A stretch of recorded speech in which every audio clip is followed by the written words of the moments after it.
Hi there, everybody. Welcome to another episode of the Cloud-Based Mayhem. In some ways, this is kind of an emergency episode. In case you were asleep at the wheel for the last 40 days, you may not have seen what went down in Pakistan recently. I'm sure most of you did, but Aaron Durogati went over there with a few friends, and the purpose of the mission was to just have adventures, and they were using their paragliders to get up into super high terrain in the Himalaya and then ski and mountaineer and ice climb. And I'm kind of a troll of his, so I was watching all this stuff go down on Instagram. Went out to US Nationals, and boom, on X Contest, I see that he has done a 285K FAI triangle in the Himalaya by himself. Apparently the end of that was pretty scary, which you'll hear about. And then the whole world went, what? And then 2 days later, he went even bigger, 312K FAI triangle. So I pinged him on WhatsApp and said, my God, dude, what in the world just happened? You got to share your story. And he called me right afterwards from the Islamabad airport at 4 o'clock in the morning. And I had just landed at Gol in Chelan after a really fun day of flying, and he just had me in stitches. It was unbelievable. And so I said, man, we got to record this. So here you go. Here is Aaron's journey, 40 days in the Himalaya, the biggest mountains in the world, having some proper adventures. Enjoy.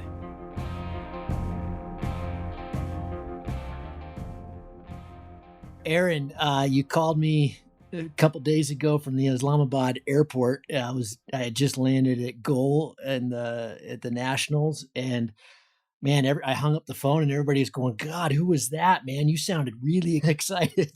I'm one of your biggest fans. I've been following your last this crazy adventure you just had in Pakistan, and so I kind of knew what was going down. And then at the end, you had these two monster flights, which we'll talk about. But let's start at the beginning. What was the mission of this thing to begin with for those who aren't like me and followed you like crazy? Because your videos of this, just stuffing it into these coals and skiing POW was, man, what an epic adventure. So what was I know this was your first time to Pakistan, right? Yeah, it was the first time, yeah. And it was all, I mean, I know you didn't go over there, I don't think, specifically to send these big flights like you did at the end, right? It was all this kind of mixed route stuff. Yeah, actually, I start for Pakistan with a very open mind and with the idea of doing combos with the glider and the ski. And then, but I didn't have a specific goal because I didn't have been there before. And so I don't know the place and I don't know which weather we will gonna get. So I was just going for an adventure, and yeah, I was just living somehow day by day what the weather and the condition and my body let me do. And where did you have a base? Where did you start from? Basically, actually, I was not alone. We was like four. It was me, Fabi Bull, which is a super strong alpinist climber, and in the last 3 years, it's spending really a lot of time of flying, and his level is amazing good for flying such a short time. But it's short in matter of years, but he already collect a lot of flying hours, so he's quite experienced already. And he has been in Pakistan already last year with the Frenchies, with Antoine, and so he know the place.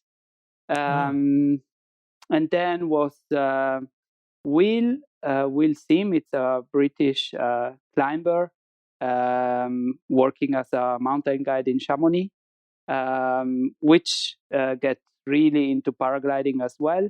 And then it was Jake Holland Coles, which is also like a very, very good pilot, good all-rounder, alpinist, skiing, and he does professionally video maker is his job. So he was taking footage and recording the things. And basically, I decided last year to to spend these about 40 days, bit less than 40 days in Pakistan. And yeah, as I say at the beginning, I was just wishing to have adventure there and see what's possible to do, see the mountain, see the place, and take the best out of it. And were you up in the Hansa Valley? Were you kind of where Antoine and a lot of these and Tom and have kind of made their base? Is that just the logical place to be? Yeah, exactly. We was in Karimabad, exactly, which is in the Hunza Valley, north of Gilgit, which is the, let's say, biggest town in the area, close to basically the Skardu and the Baltoro Glacier, um, very close to Nanga Parbat, so K2. Actually, just above Karimabad is the Rakaposhi. It's the biggest mountain. It's 7,800. Then it's Ultar. It's Hunza Peak, just behind the um, Baturasar Glacier, Hisper Glacier.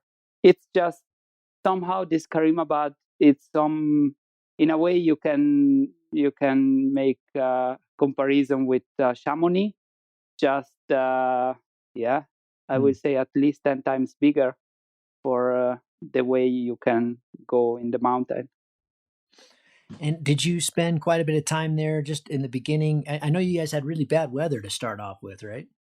Yeah, basically, we arrived there and it was end of May. A group of three French guys was there before us.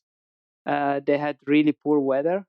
Uh, Somehow, like in the Alps in the spring, so you can have some amazing good days, but as well you can have a lot of precipitation and bad weather.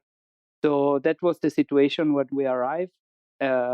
Also down in the valley was quite cold, and it was having snowfall almost every day. So at the beginning, actually, we was.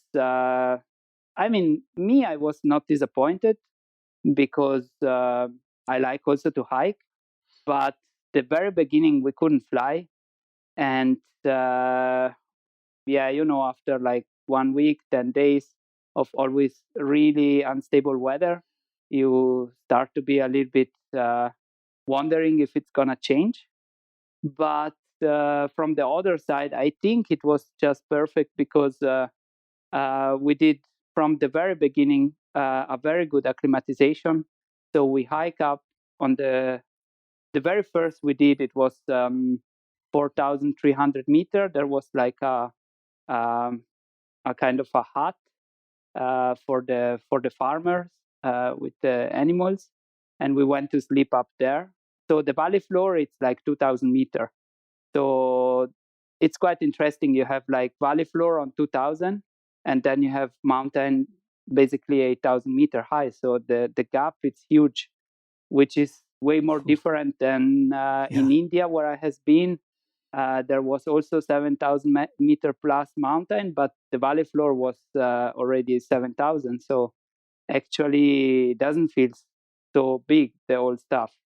In Karimabad, the Hunza Hmm. Valley, it's exactly the opposite. You are basically on the ground, on the valley floor, and then you can go really, really high.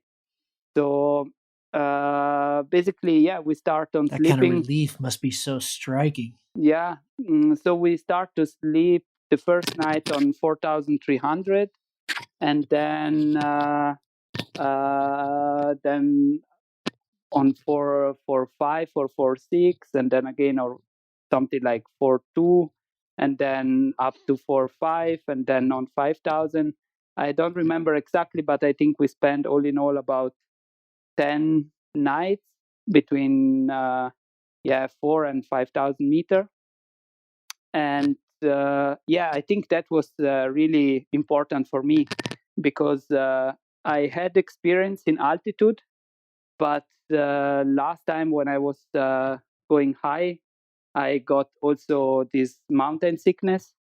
because I did a very bad acclimatization. I was thinking I'm good and strong, and and I get really punished from the mountain. And so this time I was a little bit more clever, Oof. also a little bit older. So this time I took my time, and it worked out really good because I actually didn't want to use oxygen. A little bit for an ethic way, and a little bit also because it's just something more which you have to carry, which you will have to care about, which you will have to fit into the harness. And I want to be like free from this bottle in a way. So I had the chance to get a oxygen bottle from basically through an American guy who has the oxygen bottle there, Brett Sanders. But I basically didn't use it, and I think I have it in my room. And after I don't know 2 weeks or after I finished my acclimatization and I felt like I'm good, I just give it back to Mansour, which is the driver, the historical driver. He has been in touch with all the paraglider, which has been in Hunza Valley, and he's caring about the things there. So I give this back because Tom might need it for his project on the Baltoro. And so I was free of this, and I felt really good. And the first flight actually I did, it was a 200-kilometer flight with almost a 40. Actually, it was like a 40 plus average speed. So, and I went up on 7,000 meter, 7,000 something. And I felt good. My body was good on that altitude. And from that moment on, I realized, okay, I can fly big here. The reason why that day I didn't flew bigger, it was because it was really nasty. It was really a lot of wind. It was coming some storm, and so I went landing after 200 kilometer. But there, in that day, I realized I can fly big there if I will be uh, keen to take the somehow also the risk and the commitment you have to take to go really big in Pakistan. So basically, on this 200-kilometer flight, I realized that the place gives the chance to fly big, but at the same time, right after this flight, the weather turns to be again unstable, and so yeah, I went back to do combos with ski. And the other very interesting thing is that in Karimabad, there is some culture of flying, in matter that there was a pilot flying there in the early 90s, end of the 80s. And it was used to take off in a place called Eagle Nest, where you can get there more or less by car. But because we had this really bad weather, or bad, let's say, unstable weather, we figured out that for us would be better to use the very early morning to do our combo because yeah, mostly around noon it was unflyable anymore, and so we find a place where we could take off already at 9 o'clock, 10 to 9, but really low, like on 2,900 meters, just 400 meters above the place we was used to sleep. And this place was magic. It was working every time we went there. It was very little altitude, but you take off, you fly to a east exposed little cliff where we saw all the time the birds thermaling. And then from there, you connect on a big wall, which you go up by soaring. And then from there, you fly towards Ladyfinger, and then you get the good altitude, like 5.5. Later in the days from there, we reach already 6,000 meters. So yeah, all to say that the very first part of the trip was acclimatization and more mountaineering stuff, then switching for like combos with the paraglider, using the glider to go up and ski and also sleep up. Still, we in the middle part of the trip we were still sleeping up to keep the acclimatization. And then, well, and then I get really sick, and I was super lucky because I get sick when the weather was terrible, and so I didn't lose anything. But I was so sick that the night I was in the tent at 5,000 meter, and I get so bad, I probably was never so bad in my life. Hmm. Or at the moment, I didn't felt I had another so bad night in my life. Is it food poisoning? What did you get?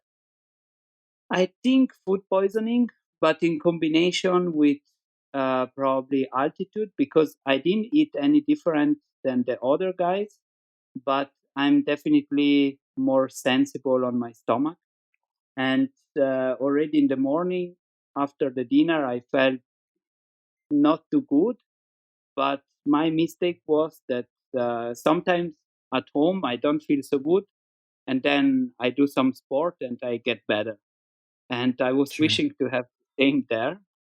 And so I start for this hike up to 5,000 meter to sleep up. My idea was to spend 2 nights in the mountain with the bad weather, because anyway I couldn't do anything else. So I was thinking, okay, download some podcast, and I was ready to sleep 2 nights in bad weather up in the mountain.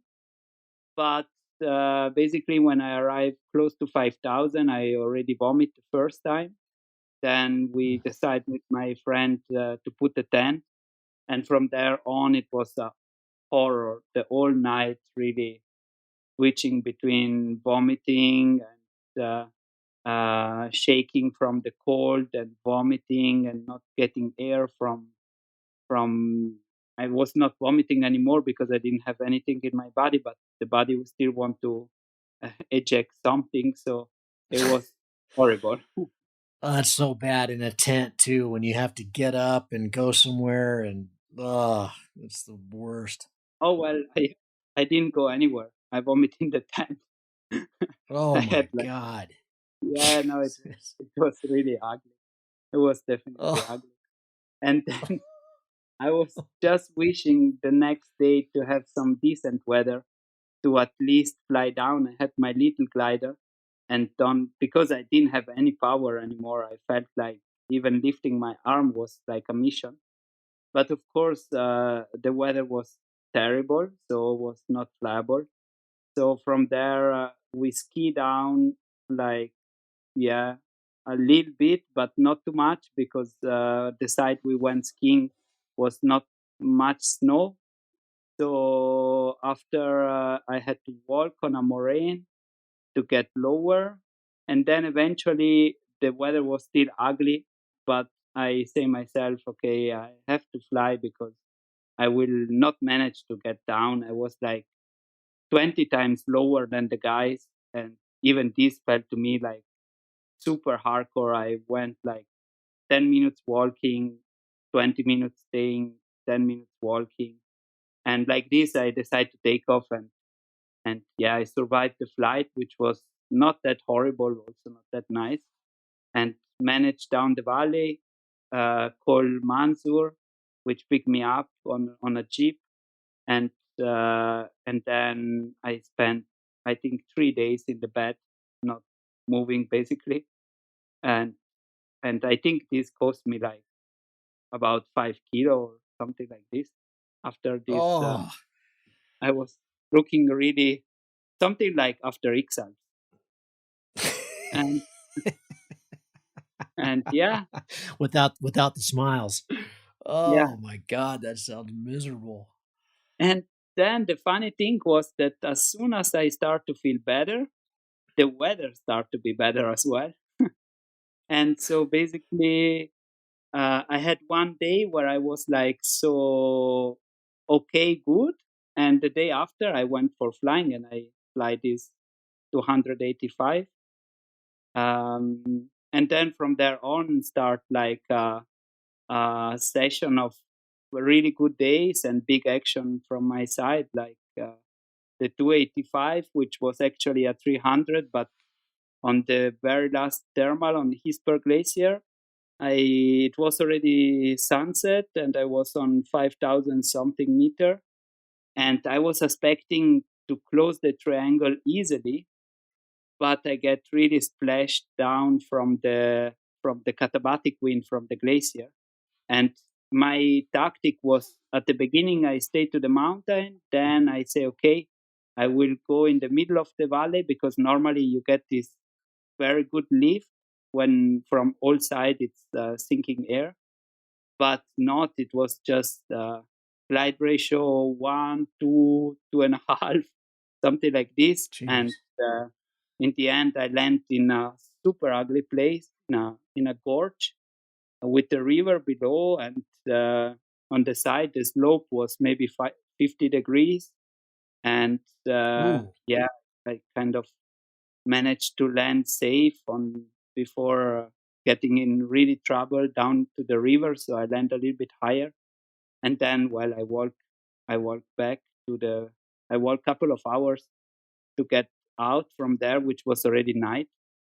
And yeah, then I got to the village, and uh, and then I did 1 day rest, and then the day after, I think, or 2 days after, I went for the best combo I did there, or the most scenery, let's say, on Kulmit Tower. I ski a super nice slope, and then I managed to take off on the end of the slope, and then fly out the flat glacier. But then it was still early in the day, so I say, okay, why not? I took a thermal and I went to ski it for the second time. So I did 2 laps on on that So what are time. you when you're doing the combos, what gear is that compared to were you on I saw pictures, you were on your X Alps kit more or less. Well, your X Alps wing and then a Woody Valley harness for the big flights, but what were you doing for the combos? Yeah. So for the combos, it's I learned a lot from Fabi, actually, because he had experience from last year in Pakistan with the setup. So I'm flying combo many years here in the Alps, but I was not used to fly really long. And for some combo, we was flying like 2 hours, 1.5 hours. So basically, the Just harness to I get was up? flying, yeah, or to get on the place. Sometimes was some little cross country flight to get on the place you want to ski. Uh, so basically, I had a string harness. I had two options. I have like a string harness and something like a little bit more structured than a string harness from Woody Valley, which is called Transalp 2, and the prototype of a string harness from Woody Valley. And the very interesting part is that when you fly on the string harness and you have a backpack, the backpack it's very uncomfortable to have it on yourself. So what we basically do is to put like a express, so this which you use for climbing, the webbing with the carabiners, Mhm. on the carabiners the of the harness, and then you click the carabiner of the express basically on your shoulder strap of the backpack. So once you take off and you are comfortable that it's not too turbulent or whatever, you just take out your hands from the shoulder strap of the backpack, and then basically the backpack slide below your seat, and then the backpack it's just hanging below you, and you don't have it anymore on yourself, so you don't have the weight anymore. And Hmm. the additional plus is that you can easily take the ski from the side of the backpack and put your ski on by flying, because you don't want to land in steep terrain without ski. and in general, you don't want to land on glacier without ski for the crevasses. So with this system, you basically take the ski, put the ski on, and go landing wherever you want. So you're taking off normal foot launch with the Yeah, skis kind of hanging off your back, and then they're hanging beside you when you're flying, and you click in. yeah. So you've Basically, got I your take off. you're taking off with your ski boots. Yes, yes, yes, definitely. Okay. Oh wow. So it's full AT, standard Alps AT gear for, what you tour in. Yeah, yeah, exactly. Okay. And you're So you're putting basically, I those have in. like a mountaineering backpack. Yeah. On the side of it are my skis, and inside everything I need. So like I was used to have an ice screw, my ice axe, crampons, and some little food, some bar, and some stuff. And once in the air, yeah, I let slide basically my backpack below my ass. I think when you see the video of it may be easier to understand. So when you fly, then you have the backpack below your ass, and then you take your ski and you clip first the front part, and then the difficult thing is to clip Yeah. the behind thing. And to do The that, heel. I have like um, a foot strap, which I use also for flying, like the guys are using in acro to hold the feet. And like this, Hmm. I'm pressing my ski boot there, and then I get clipped in. It sounds more difficult than what. It's not that bad, huh? Because yeah, in your videos, you're landing up in these coals and stuff with skis on, and I wasn't sure how you were accomplishing that. Okay, I've never seen that done. That's a cool. That's neat. Yeah, yeah, it's really good. It's some technique I used a little bit different already on the Eiger Tour, the winter edition, Hmm. um, because the guys there, I think I was the only one taking out ski and be able to really use the speed bar. Um, so basically, I can take out ski, put in ski in the air, yeah, Wow. quite easily. Wow. Are you using like the Dynafit, you know, uh, toe pieces that just have the two little, the two kind of the standard for the toes on the ski boots? Like the really sharp little clips. Yeah, well, actually, The Dynafit invented. I didn't use a bindings from Dynafit. I used the one from Skitrap, which is Mm. the only bindings which has a different system. So all the bindings, the ski touring bindings, 80K or Dynafit or whoever else, has the system that the pin, once you go to lock, they close, and they close at the same time, left and right together. The ski trap, it's done different. It's the one most of the guy use also in the Timo World Cup, and you have to press it, and then it doesn't make a click, but it's just by releasing, he's closing, and left and right they work uh, Independently. alone. Huh. But Wow. I was the only one having the ski trap. Fabi has some 80K bindings, and it works as well. I think, in my opinion, that the ski trap is a little bit easier.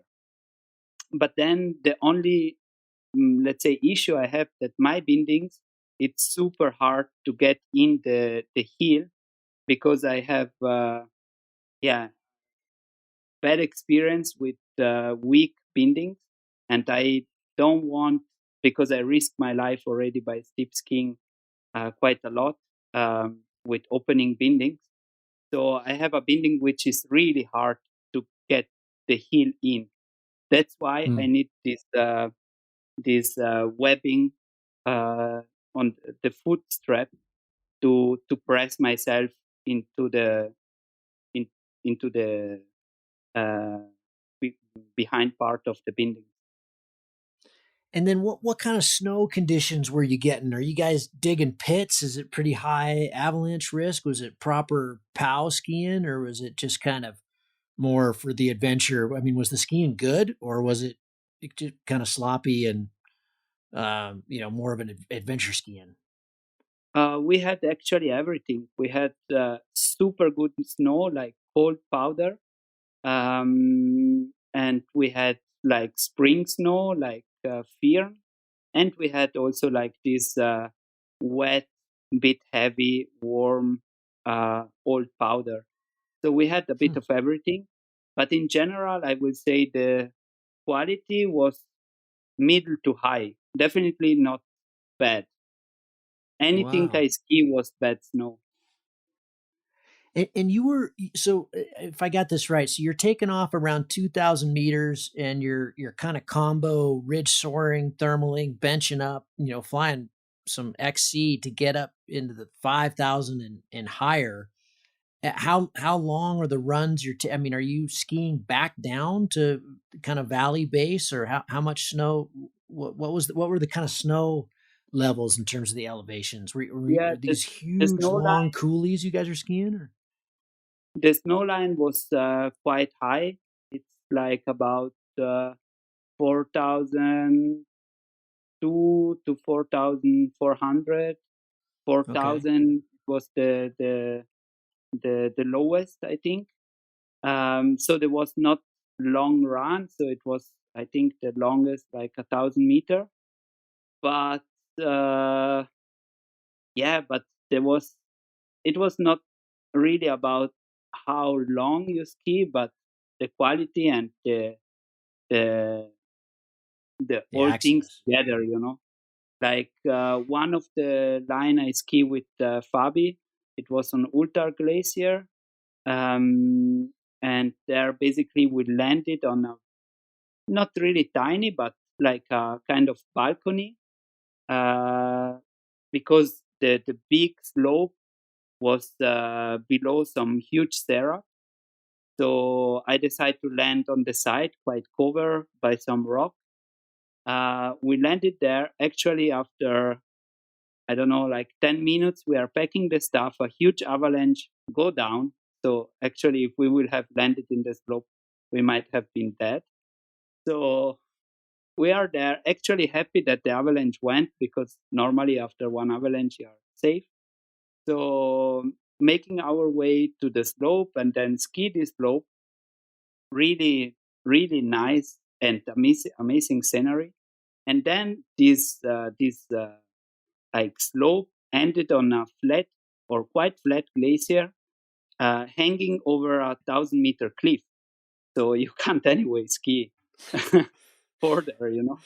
And so basically, we took out the glider again and take off again. And that day, we fly to the other side of the valley to Barbara Peak, and then we went skiing really nice powder. And that day I top landed exactly on the summit of this mountain, Fabi just a little bit below.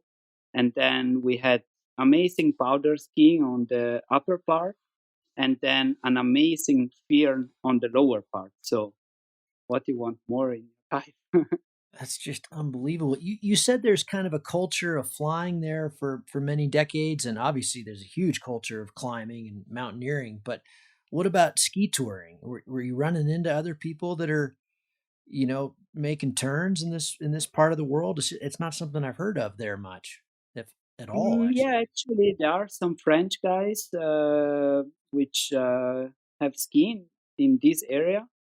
And uh, anyway, when we was there, the so the Rakaposhi, it's the highest mountain, just very close to Karimabad, and then it's the Diran. It's a 7,200 meter, and this mountain was already few teams tried to ski down from Diran, but they didn't because of avalanche risk and stuff. And just now, uh, Leo and another French guy, I don't remember exactly how he calls, they went for Diran, and Leo was the freeride world champion 5 years ago, I think, or Mhm. four. and they went for Diran, and I think they ski down 4 days ago or something like Wow.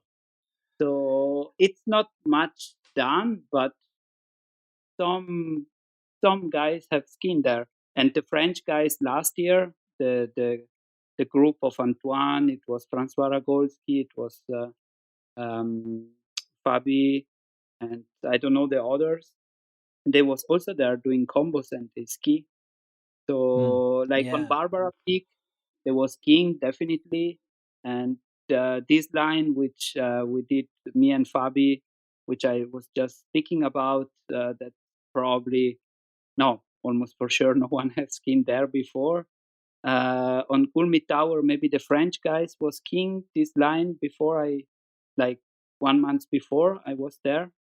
Not really in a combo way, or let's say they fly inside, they made camp, and then there was skiing some couloirs there. I don't know exactly which one, but maybe also the one I ski. So yeah, I mean, still very few people, but there it's It's being done. Aaron, when you're before you went, did you put a ton of research into, you know, lines that, did you have a lot of lines laid out that really wanted to ski if you had the right conditions? Just looking at Google Earth and maps and that kind of thing. I'm not aware of what kind of resources you have there. I wouldn't imagine there's an avalanche center putting out daily. I wouldn't think, maybe there is, but putting out daily condition reports and that kind of thing, or is it the kind of stuff? Are you just getting there and you're kind of on sighting depending on the day yeah, and you're just yeah, so it's just kind of red pointing everywhere. You're just okay. We'll try this today. yeah, exactly. Like Okay. I didn't, I basically didn't even watch Google Earth where Karimabad is.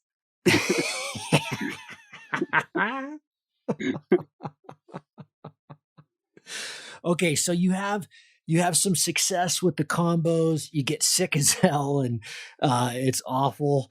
And then you have this 285, which you put up on X contest, and the whole world went, "Holy shit! Are you kidding me?"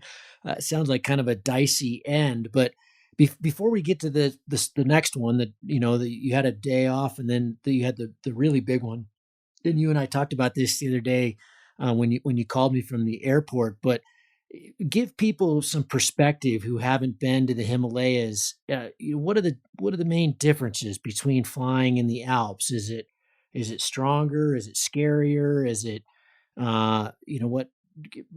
Paint the setting for us, because obviously we all know it's huge. I just can't imagine what your brain was trying to process, and the altitudes, of course, are really high. But I'd love to just know, I think people would love to know, is this a place that if are a pretty skilled pilot, what should you know before going to Pakistan? What can you expect?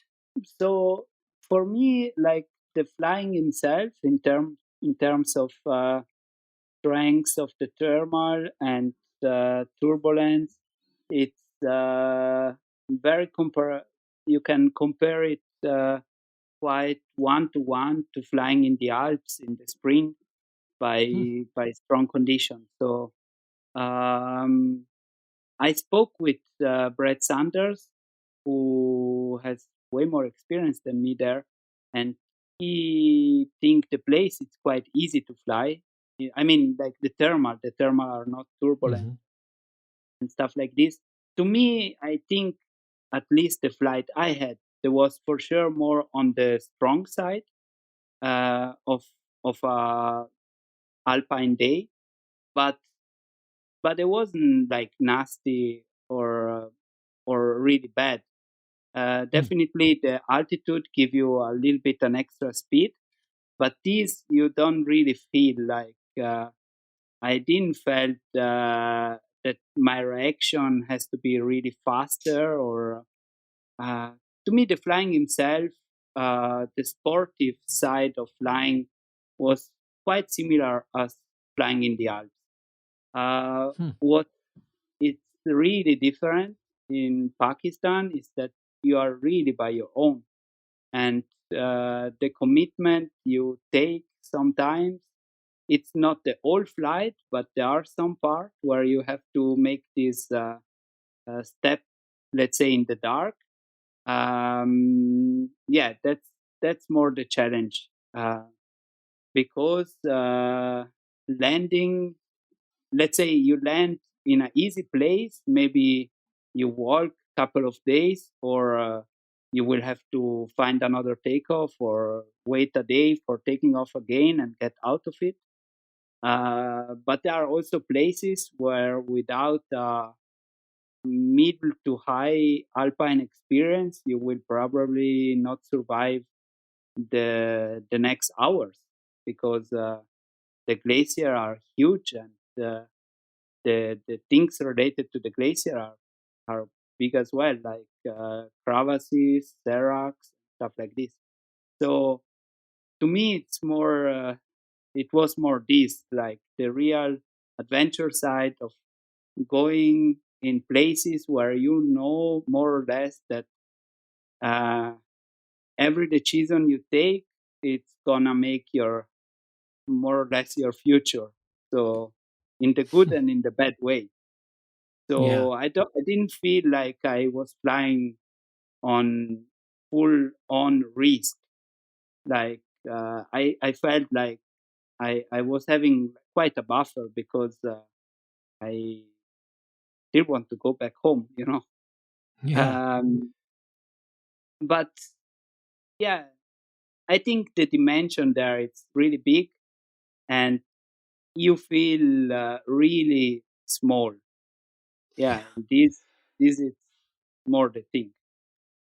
When you woke up and the weather starts getting better, when you woke up, you'd had the 200K flight that was the weather was bad, and then you woke up this day. I don't know if you saw it coming in advance, if you oh okay, but did you have some kind of a plan like that in mind, or did you just start flying and then suddenly it was one of these things where, okay, this day is giving it to me on a platter. I have to take advantage of it, and it all came together. I guess what I'm saying is how much of it was planned versus how much just happened. I mean, because 285, even in the Alps, that takes some planning. You and I tried it at Anthels that day. You got to think about the launch and the time and the route, and it's a lot of ground to cover. Yeah, mm, it was not much plan, I have to say. Hmm. For sure, I did for myself some turning point. I was like scouting maps, looking at the maps, the orientation of the valleys, and uh, making on my exit track some turning point to have an idea more or less where to go. But mostly I was actually flying the sky, and actually both big flight I did. Actually, I did three flight quite big, which I'm quite proud of, and uh, and I change plan by flying. So by flying, I see different the sky better in one direction, and I follow the sky, and I follow the mountain I can see, because actually I'm still not very good in planning, and so I try to plan a bit, but it was, yeah, mostly following my flow of the day.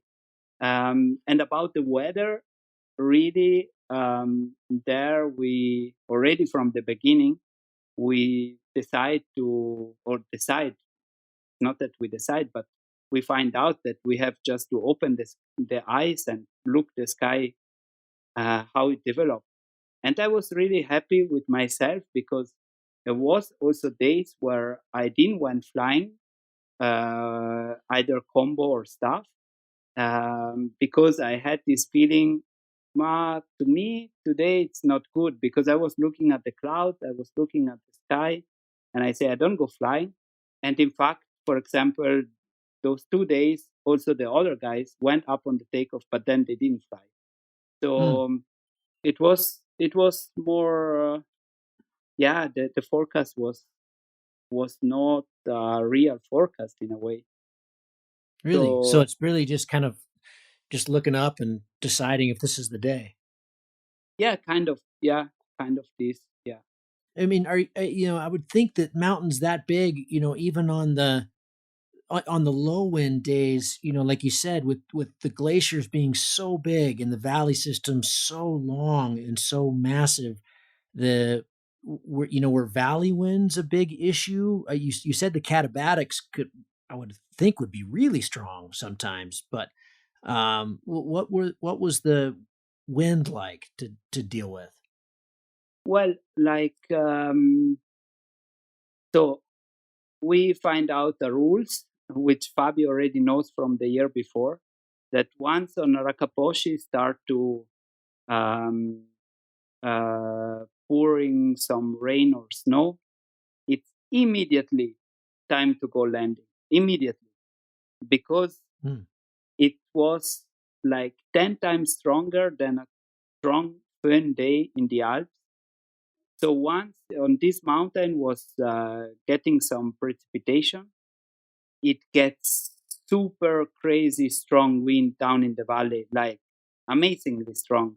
Like even, I mean, part of the dust, but almost the stone, the little stone was flying. So Jesus. this was a thing we learned from the beginning by looking at the sky and seeing in real time what's happening down in the valley. But generally, on the good days, like the days I fly big, it was not much wind. It was not even much wind on 6,000-meter plus, and um, and yeah, the glacier does wind, but in the afternoon. So you will have to find yourself in the good place in the afternoon. So if you are like higher than this cold air which is pouring down, you are fine. If you get in this flow, you are really in a bad situation.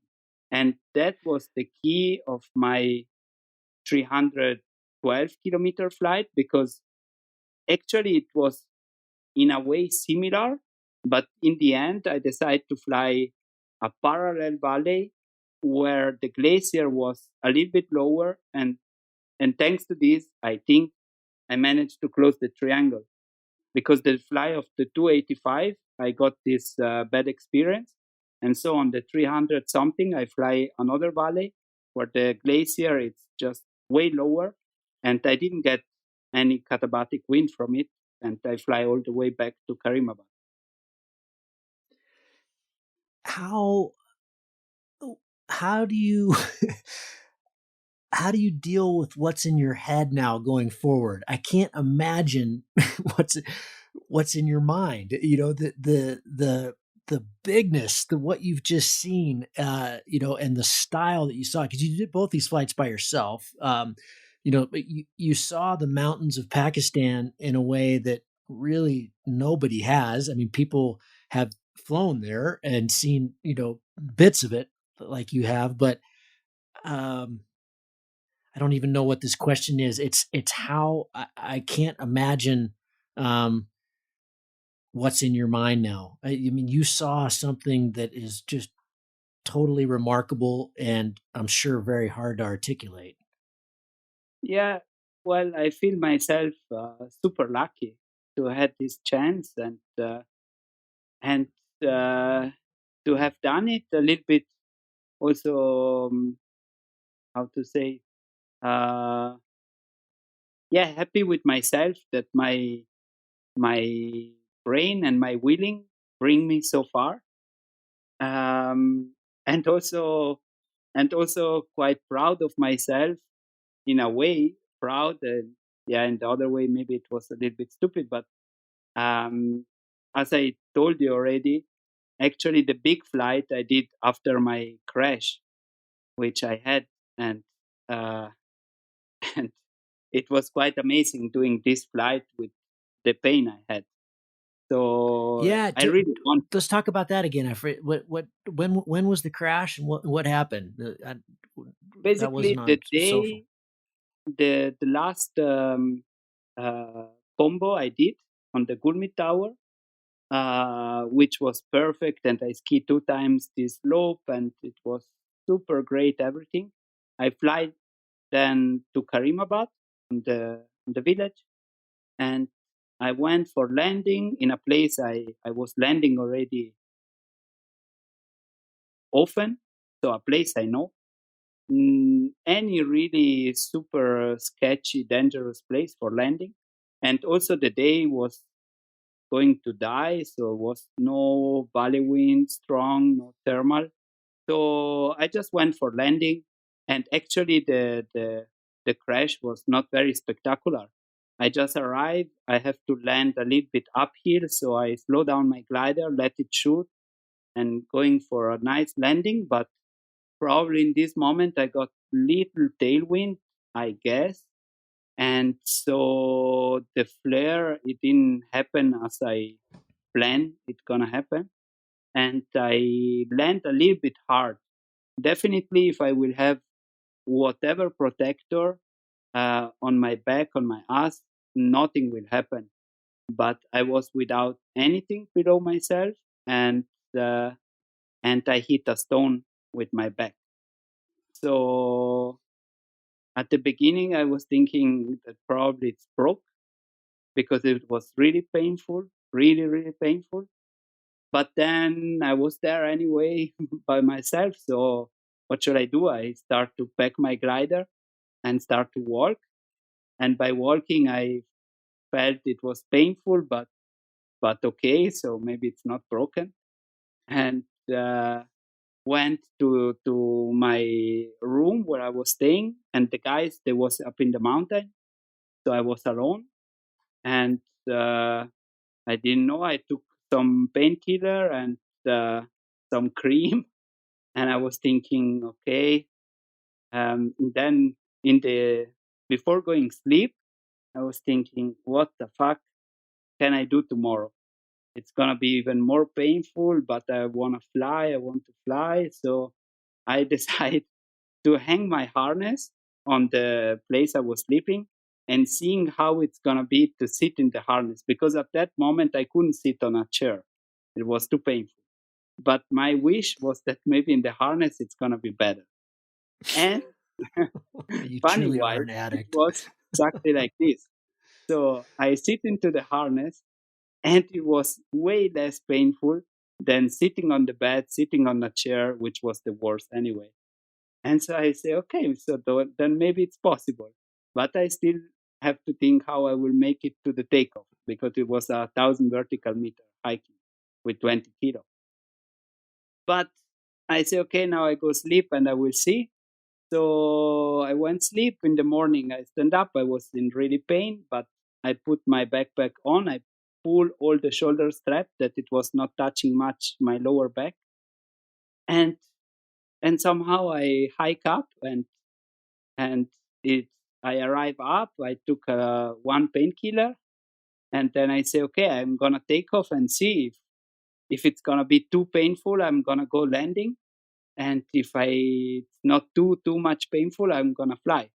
And like this, I start flying. And I fly and fly, and then when it was midday, and I had like 30 something average speed, I say, okay, maybe I can keep on going. And anyway, I was anyway so far from the place I took off that in a way I have to go back.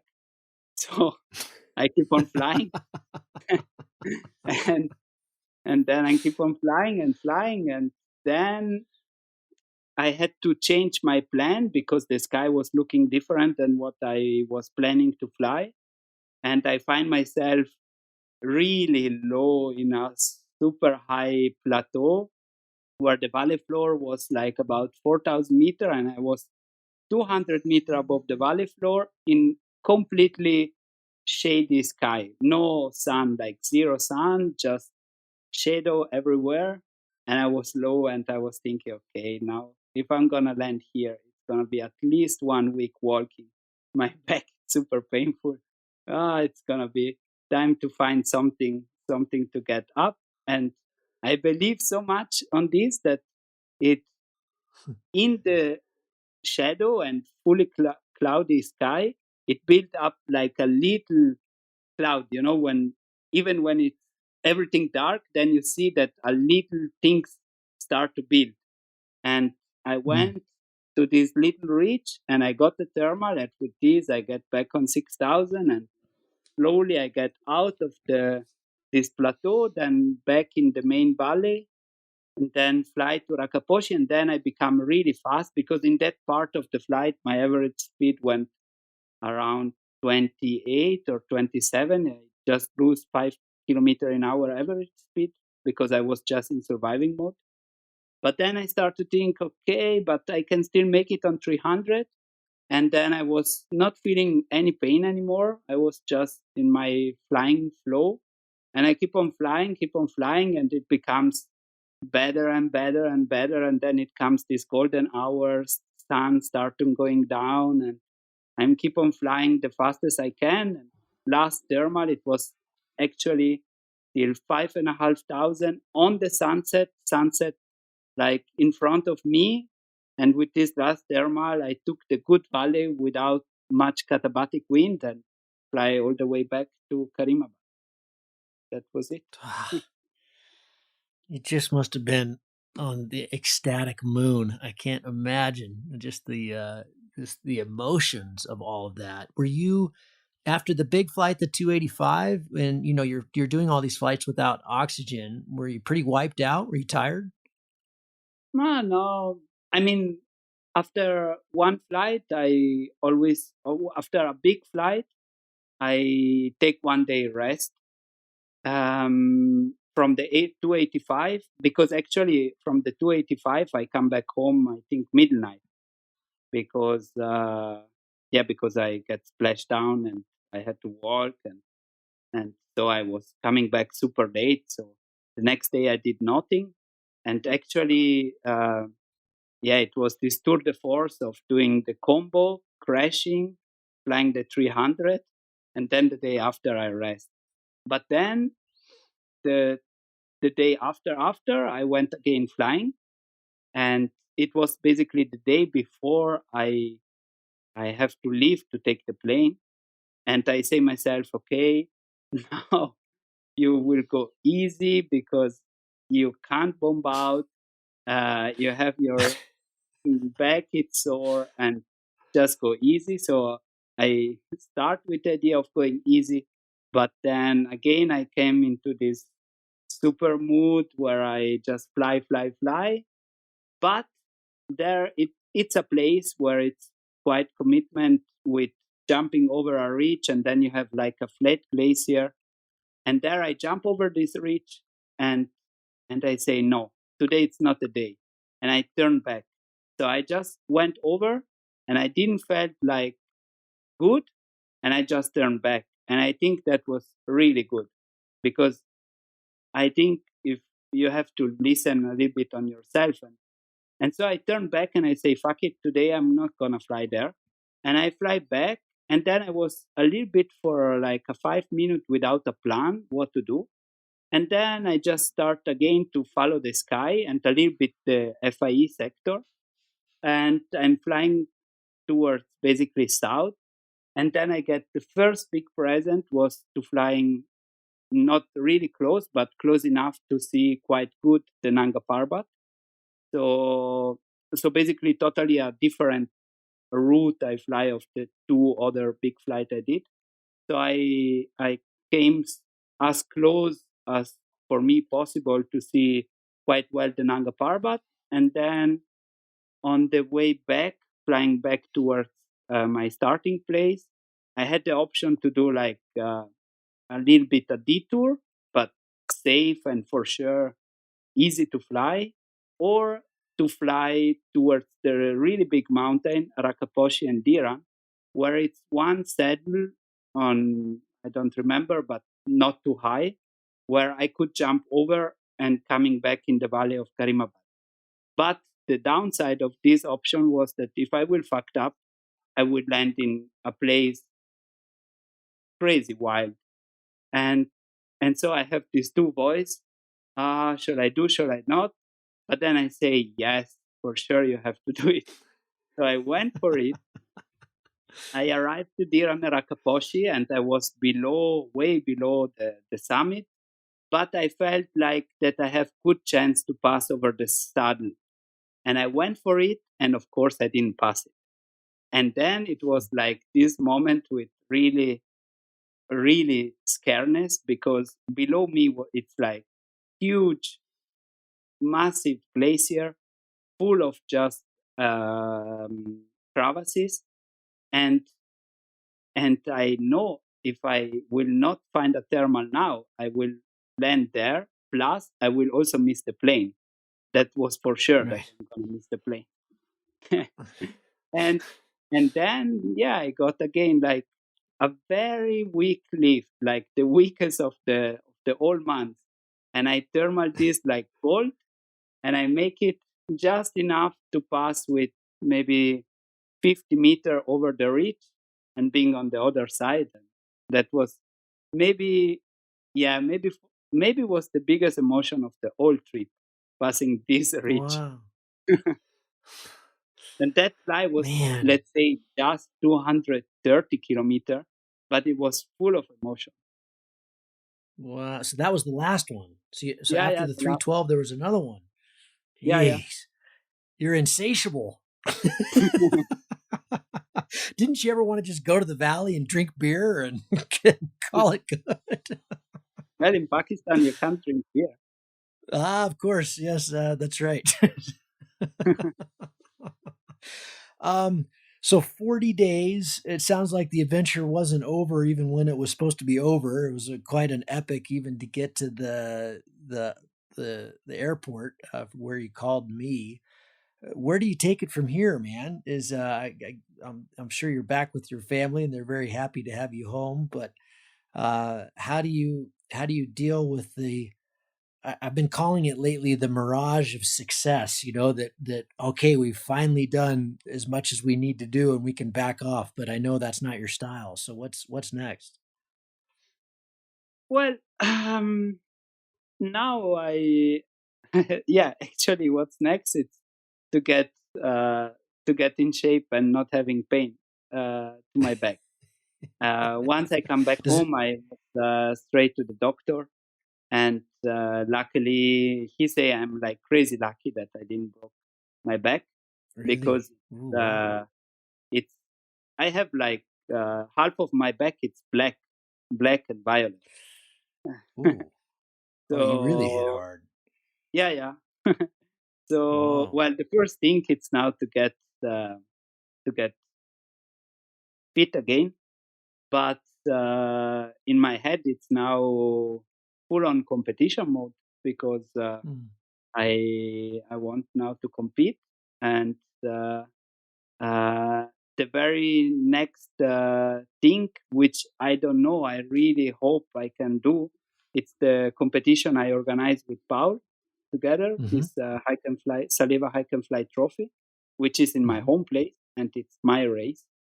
So this is gonna happen now in 2 weeks, the 16th of July, and Mm-hmm. then I'm gonna prepare myself for the Dolomiti Superfly, and then to the Chamonix Mont Blanc Air Tour, and then I'm really looking forward to come in your place to compete and compete on Yeah, the. we're looking forward to your talk. I can't wait. I'm sure you've got something already, put together, but I hope you show us some of this Pakistan footage. Yeah, yeah, Man, for sure. that's And incredible. the Red Bull Dolomitmal, and then I'm gonna go back on the classical competition, and Hmm. I really would like to win a third uh, World Cup super final. And this year it's gonna be in Mexico, and I think I like the place Oh, quite a lot. Um, yeah, yeah, Valle is let's say, fantastic. I can't wait to race with you there. That'll be great. yeah, let's say now Awesome. I'm switching totally now from the adventure mode, which was from the beginning of the year till now. Even though I did some competition, like just before Pakistan, I was in Slovenia. I did super nice competition, not crazy high level, but it went really good for me. I won it, but I love to compete in Slovenia. I love to compete in Tolmin. And but a part of this, I was more in adventure and combo mood. But now, basically, yeah, the second part of the summer is for me now competition. And yeah, let's see. The I wanted to ask you just one more thing about Pakistan. We jumped off to there to the future, but to bring us back to Pakistan, you mentioned the other day when we were chatting that those the 2 days, the two big ones, the weather was good, but it wasn't great. You felt like there's much bigger potential there to be had. And talk about that a little bit. Yeah. So I'm sure that the days I was flying, there was really good days, but it was not perfect days. Because on the 285, I had a very slow beginning and then a fast middle and end part. On the 300-kilometer flight, I had a very good start. Like the first one third of the flight was really fast, but then I could bomb out 3 times, and I was in surviving mode for more than 2 hours, and then towards the end was again fast, and I make 312.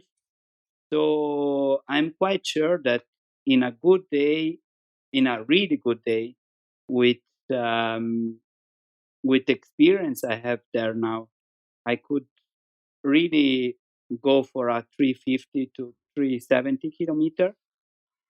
But at the same time, what I was also saying, also with the friends, is the question is if really Pakistan is the place for going record, or it's better to go in Pakistan just not looking the numbers and going for adventure, and then the numbers comes anyway by themselves.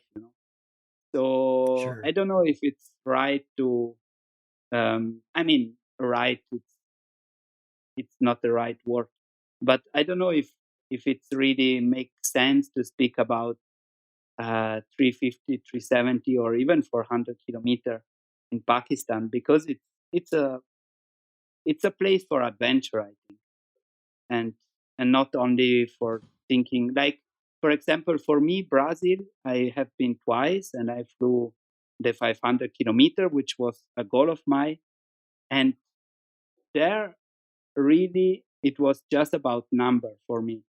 It was Mm, sure the flying himself, it's cool, but I was there because I won 600.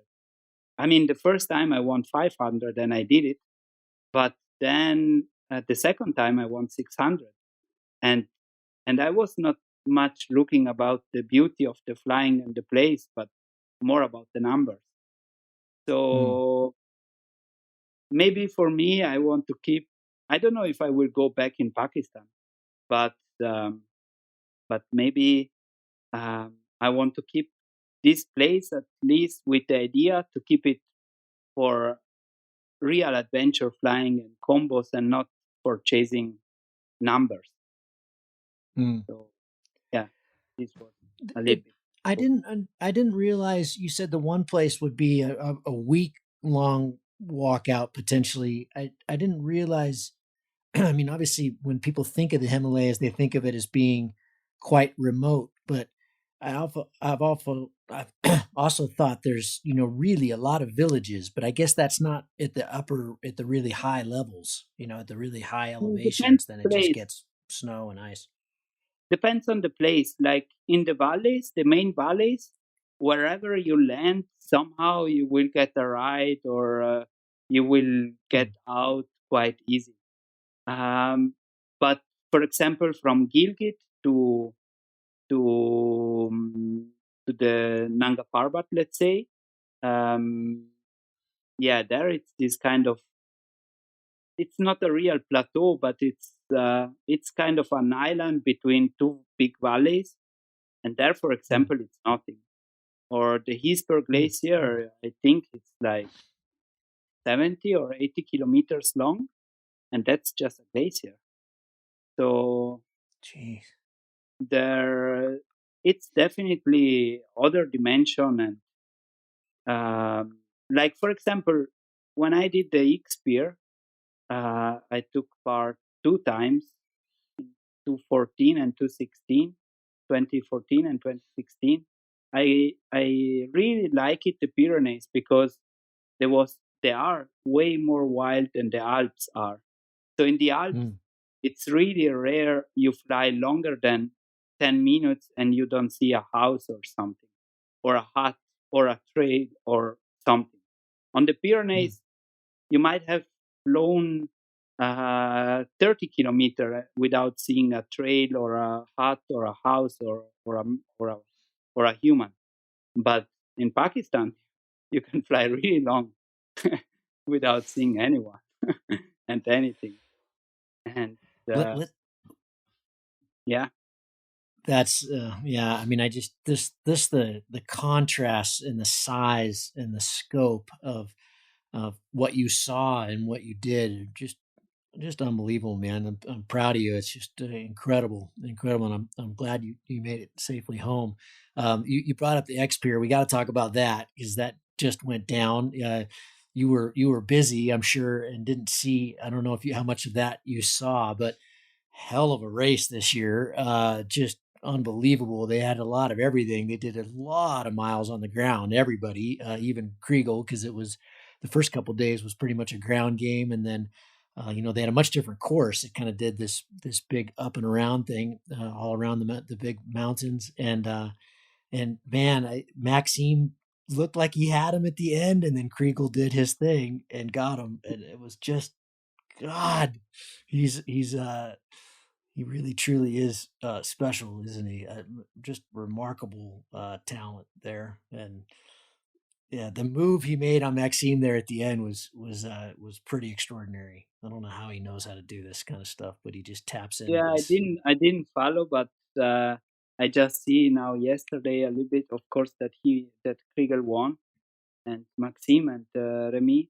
Uh, Yeah, yeah, I mean the level, it's by yourself, it's super crazy high, but still Kriegel.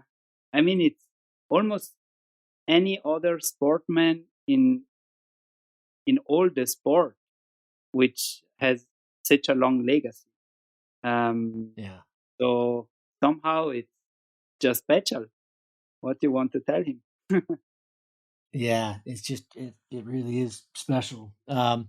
The other thing I wanted to ask you about is the X Alps. The application period just opened. The last time we talked, you weren't so sure. Where are you sitting now? Still on that point, I think I will do the Yeah, application, but uh, but I don't know. Like, it's not honestly, it's not really about the race himself, but it's more about the around things, which will mm, in the end make me deciding if I do or not. So mm, right now I don't know. yeah.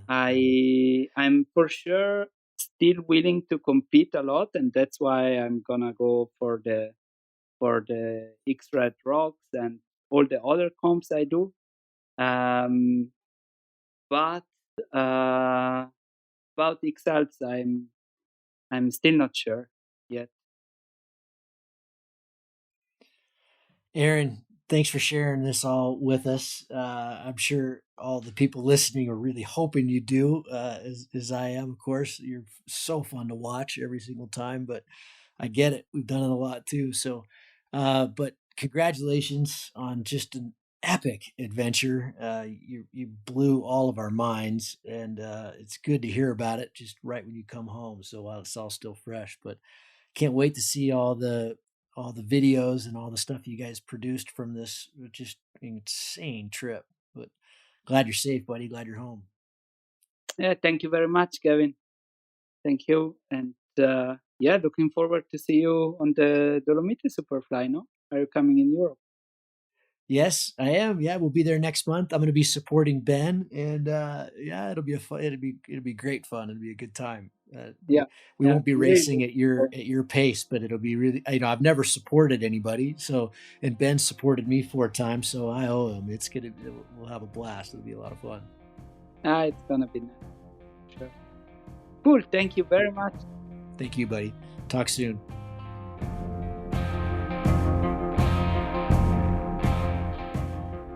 If you find the Cloud-Based Mayhem valuable, you can support it in a lot of different ways. You can give us a rating on iTunes or Stitcher, or however you get your podcast. That goes a long ways and helps spread the word.